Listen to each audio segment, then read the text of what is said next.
Buenas noches, buenos días, observatory fans. Quite a few of you giving me a hard time lately. You need to sort it out, okay? You need to sort it out. Stop with the Dunning-Kruger. I do not suffer from Dunning-Kruger. It's y'all. You've got a bad affliction, the Dunning-Kruger, okay? Sort yourselves out.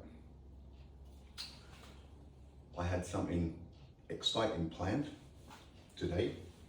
Man-made climate, ever since I added number 4, man-made climate change is an absurdity. They come out the woodwork, don't they? Oi! Don't mind about the moon and the pyramids and the speed of light of the sun, but man-made climate change, you leave it alone. It's an absurdity, and I was going to prove it.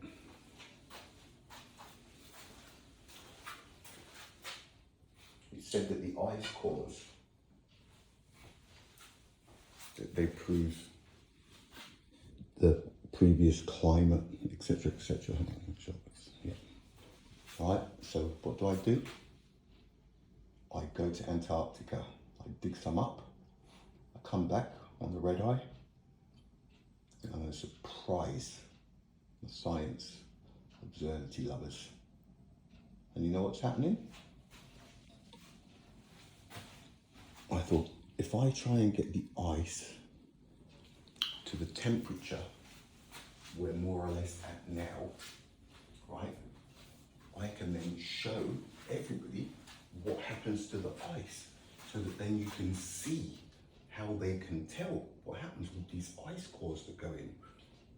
And I've started to work out that it melts. So that means you could lose layers, couldn't you? You could have a decade of intense heat. You could get 3 or 4 Hunga Tonga eruptions go off, and the atmosphere could just swell this scotcha, right? It means top layer of ice melts, doesn't it? Disappears. So then these ice cores that they put in, who's to know how, look, see what I'm talking about? Who's to know how long each melt went? Right? So this is one ice core, right? Not cheap, from Antarctica. And now look, it's water. So it would be clever if these could detect, you know, if you could say, look, there's this ice core, say, look, even the volcanic bit, look at this, right? Now it would be clever, wouldn't it, if they could look at the ice cores they've brought up, and those ice cores actually show when it's gotten really hot in the atmosphere. You know, this is when it was 12 degrees over, and then 15 degrees over, and then it's crazy, it was 17 degrees over. But then I see this, I think, it melts. So how are the ice cores going to tell us how hot it ever got? Okay.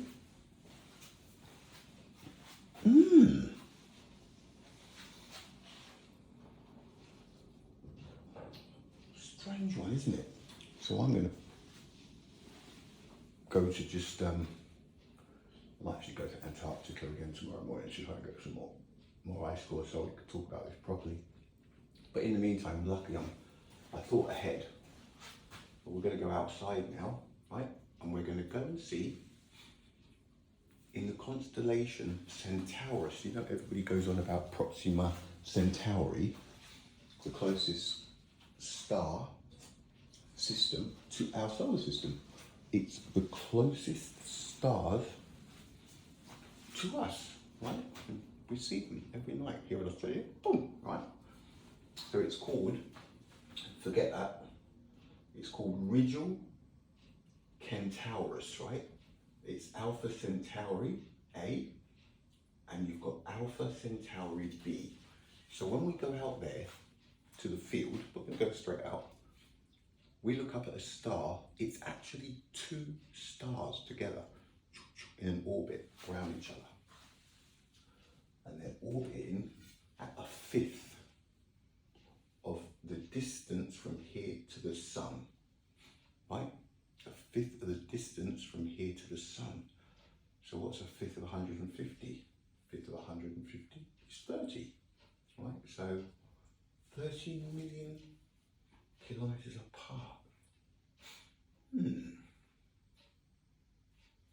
Right?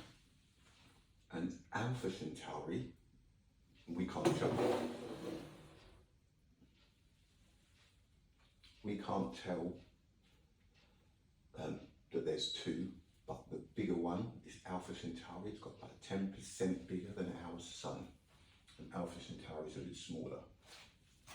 And then what we're going to do, try and remember this, right? We're going to look at another star. You'll recognize it. And this one's called Beta Centauri. Like these are roughly 4 light years away. Right? This first one, it says about 4.2, right? 4.2 light years away. The closest star system to our solar system. This one is 300, estimated, give or take 20, I think it is, funnily enough, is 350 light years away. So even though these are called Alpha Centauri A and B, and that's called Beta Centauri, it too is 2 star systems. Even though they're Centauris, and you think, when you look at them, you think, oh yeah, no, 4.2 light years away, 350 light years away. And another thing that had me thinking, when we go out there now and we see a star about 10% bigger than our sun, we now know what it looks like from a distance of 4.2 light years away, don't we?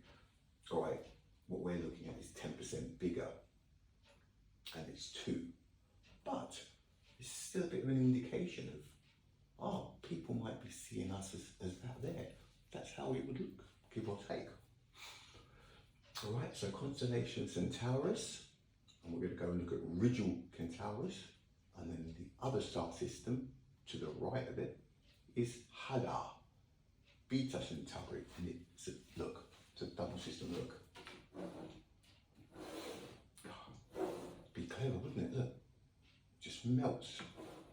So if there was a monster heat for a decade, how would they record it? It's a tricky one, isn't it? But I'm pretty sure, from what I've seen here tonight, that it's the heat making these do this. So would heat make the ice melt? It's melting now. If somebody came along now, or let's say we're gone, we go tomorrow, and then on Monday a new lot check in. They just got here. Oh, wow, nice. Still got their common sense and everything, right?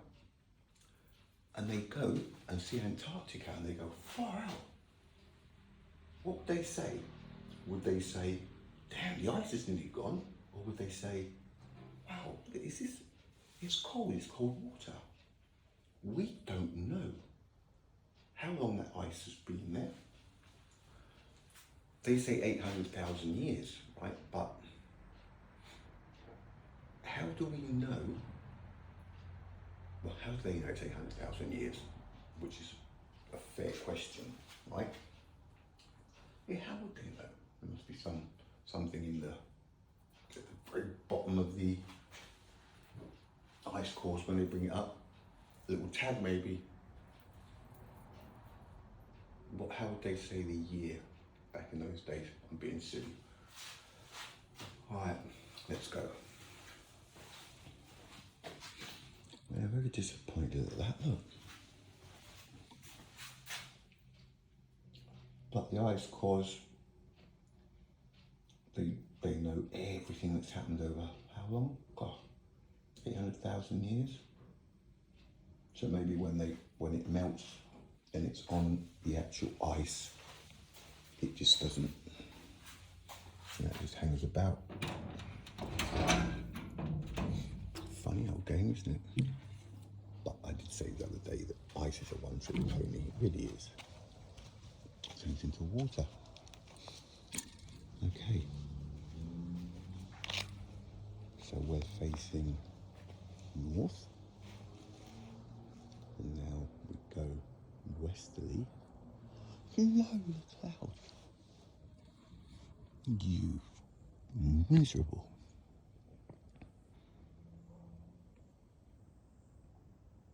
Right. Let me start back here. That's them. Oh, it's just behind that cloud.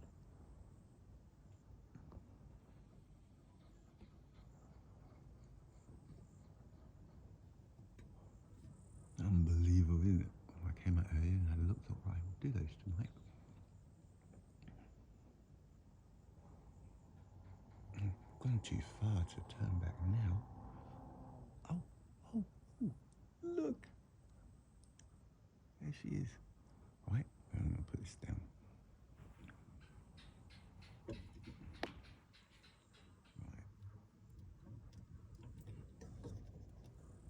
You're going to get the impression that you're leaning back. Like that.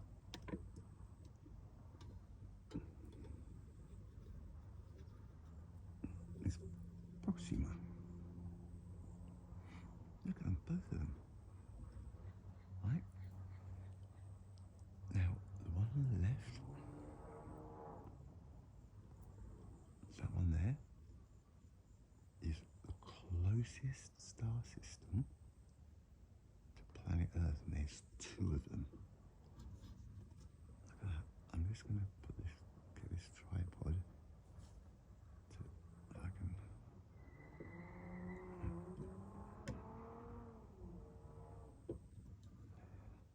Okay, cool. Look at that. That's the Centauris. Centauri A and Centauri B. It's two stars, and they're roughly a fifth of the distance of what the sun is away from us. Look at that.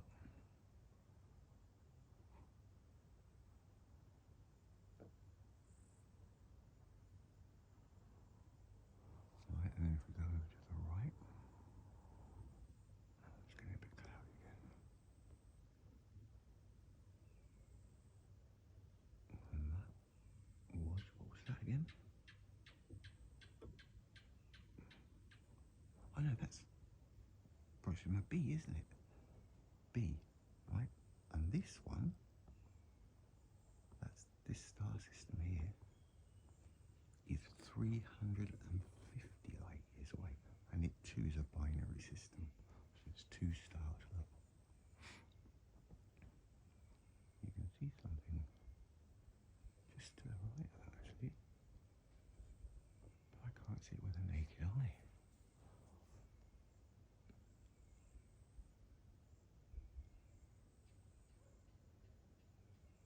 Amazing. There's no delay in that light. We've come out of the shed and looked up at the sky and straight away seen 4,000 light years away. And then 300 and, what was it, 357 for that change in colour.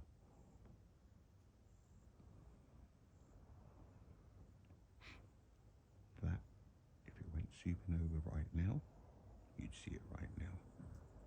We look up at the night sky and those stars are there live. That light is absolute.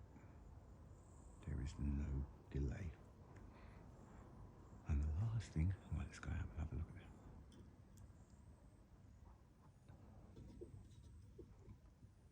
And tomorrow night we'll have a look at the second brightest star. But this here is the closest star system to planet Earth.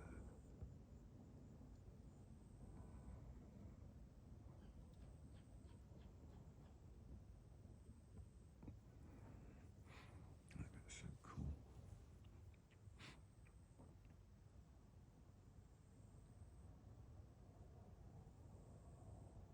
Right. Now, what do they say? They say that light propagates, don't they, from the sun, like waves. And they take 8 minutes and 20 seconds to reach us from the sun, right? The light from the sun. One thing about that, if you look in the night sky where there's no moon,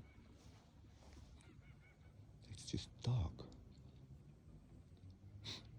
There's nothing there. So there's nothing for the sun to shine on. It's only when something appears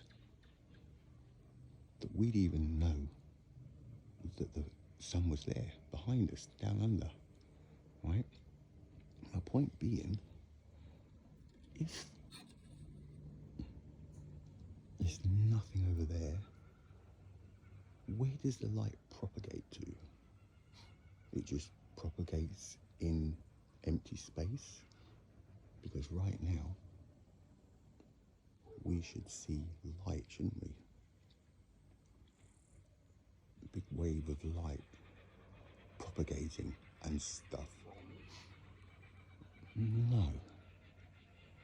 We look up at the night sky and we see that immediately. We look at the stars, we see them immediately. There is no delay.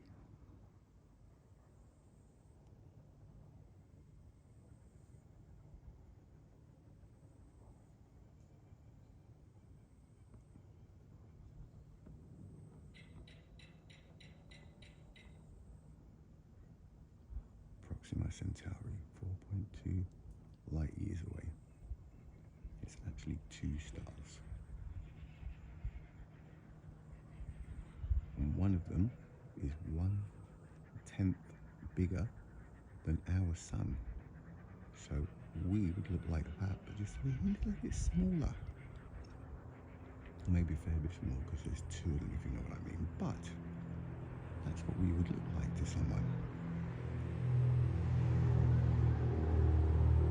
And then, just to the right of it, you wouldn't call it, would you? That's another 350 something light years away. Alright. Tomorrow, we'll look at the second brightest. It's already gone down. Actually, yeah, no good now. But yeah, today it was all about those ice cores.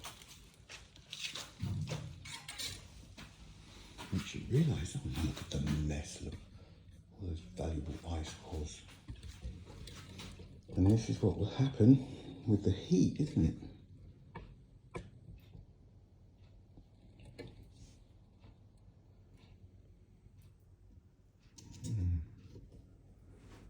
So, it could be fair to say,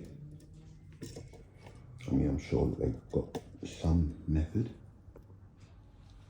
Anyway, we'll have a look tomorrow. I'm going to see if I can, I know a few people down in Antarctica, see what we can do, alright? Yeah. So, ice cores, very accurate at telling us how our climate was. Tricky. Alright. Buenas noches. Stop hating haters.